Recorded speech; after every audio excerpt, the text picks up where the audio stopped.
Well, that was completely awesome. For those of you keeping score at home, I went 1 for 4 on the second round. Yep, that's why you come to Heffiewiggle for your playoff predictions. Heffiewiggle, because accuracy is overrated. Alright, time for redemption, I hope. Welcome to the penalty box.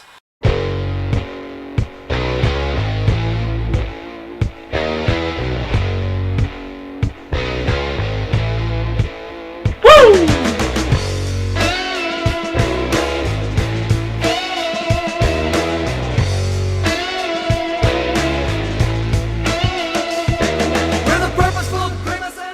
Okay, crazy round, didn't go as expected, and now we have a very odd Final Four. Phoenix, LA, New Jersey, and New York.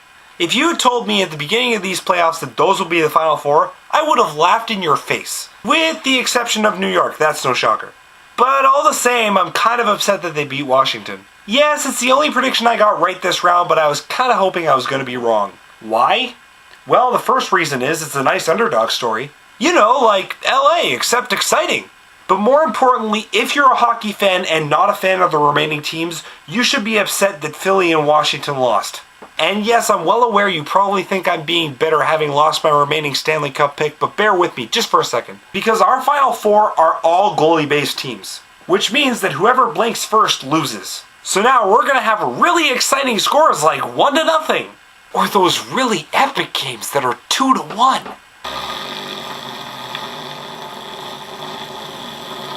Let me put it to you this way, would you rather watch the 2000 Stanley Cup playoffs where the Devils used a trap the entire time? Or would you rather watch the 2011 Chicago Blackhawks? The Blackhawks, you say? Good, that makes you normal. Not to say there isn't beauty in a sweet save. I like to see a netminder rob the shooter blind as much as the next man. But epic goals are what make the Stanley Cup playoffs exciting. Anyway, let's head to this round's predictions.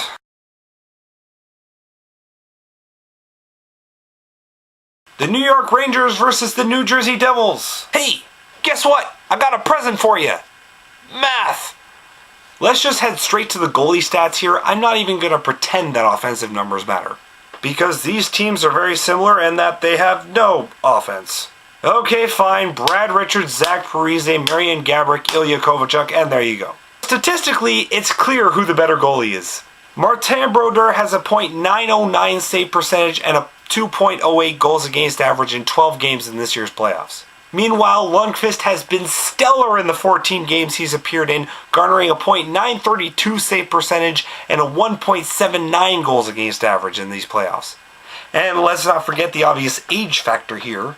I mean, no disrespect to Martin Brodeur, he's the greatest goalie ever, but he's also friends with Father Time. At 30, Henrik Lundqvist has 10 years on him.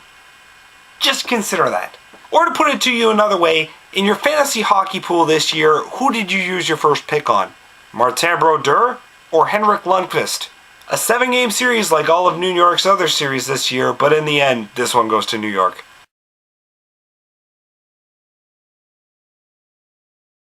The Phoenix Coyotes versus the LA Kings. This one is also very simple in my eyes, but I'm not basing that on the goalie battle.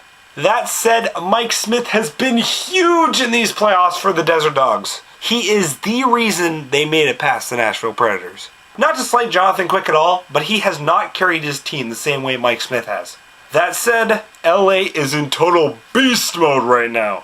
They came into this playoffs with nothing to lose and have rampaged through the West, being total giant killers. Quickly knocking off the best team in the league in the Vancouver Canucks and then sweeping the St. Louis Blues.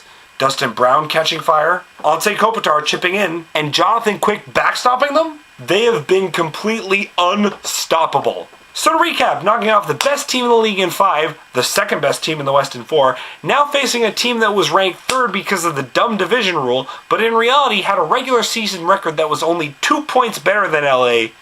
Where do you think I'm going with this? I have a policy of not predicting sweeps because it's a total insult to the team getting swept, but this one is a very real possibility. So we'll say that LA pulls this one off in 5, which gives us an epic matchup of the 2 largest markets in the US in the Stanley Cup Final. New York versus LA. And if that doesn't get the league ratings, I don't know what will. See you on the other side, guys. Enjoy.